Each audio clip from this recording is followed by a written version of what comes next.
talking to some of the people he fought. Look at here. Just laughing at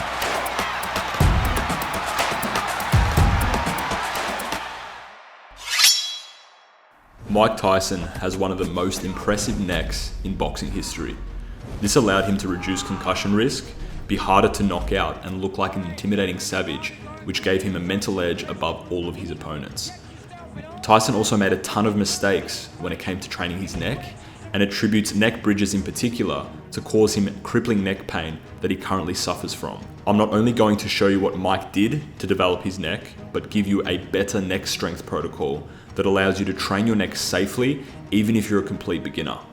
My name is Jack Crucial and I'm an injury rehab consultant. I work with injuries that other therapists can't solve, as well as helping mixed martial artists get out of pain and return to elite performance. So let's see what Mike Tyson actually did for his neck training. The most commonly documented exercise Mike did was wrestling in neck bridges. This is an extremely advanced technique which aims to load cervical extension under the load of your body weight.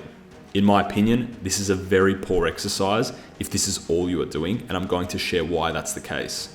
To do this, we're going to cover the anatomy of the neck. Neck bridges only work cervical extension and slight rotational properties. Our neck also flexes forward and to the side. We must also add exercises that work forward flexion as well as side bending.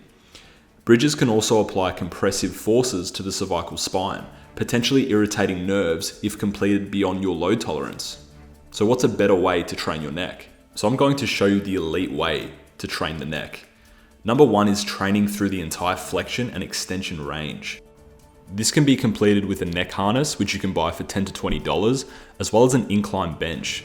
The incline bench allows us to work through the entire flexion. As you can see, I'm really flexing my neck through the range, and also using smaller plates allows that range to really be maximized so the plate isn't actually hitting the floor. If we don't have immediate access to a neck harness, we can also just use a plate on our forehead and work the same position laying on our back. So working through full flexion and then full extension. We can also use a cable machine to really emphasize an equal length tension relationship through the entire exercise. Training lateral flexion, otherwise known as side bending, is also crucial, as we have large muscles in the neck that have a diagonal muscle fiber orientation, such as the sternocleidomastoid. So lateral flexion will allow these muscles to be trained. The most effective way to train lateral flexion or side bending is simply using a plate and placing it on the side of our forehead, and then rotating and side bending fully off the edge of a bench. This allows us to work through the entire range of neck lateral flexion and really emphasize the muscles that run diagonally across the cervical spine. And finally, isometric strength and anti-rotation. This is crucial in clinching or wrestling scenarios, where an athlete is trying to break your posture.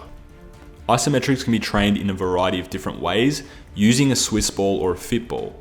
To train lateral flexion, we can face side on towards the Swiss ball and push aggressively into the ball. To train anti-flexion, we can face towards the ball and push directly into the ball with our forehead. And finally, to train anti-extension, what we can do is complete a Swiss ball neck bridge and hold this top position here. To make the exercise harder, we can be further away from the Swiss ball, and to make the exercise easier, we can have more contact with our shoulders onto the ball. Training your neck is essential if you're a combat sports athlete.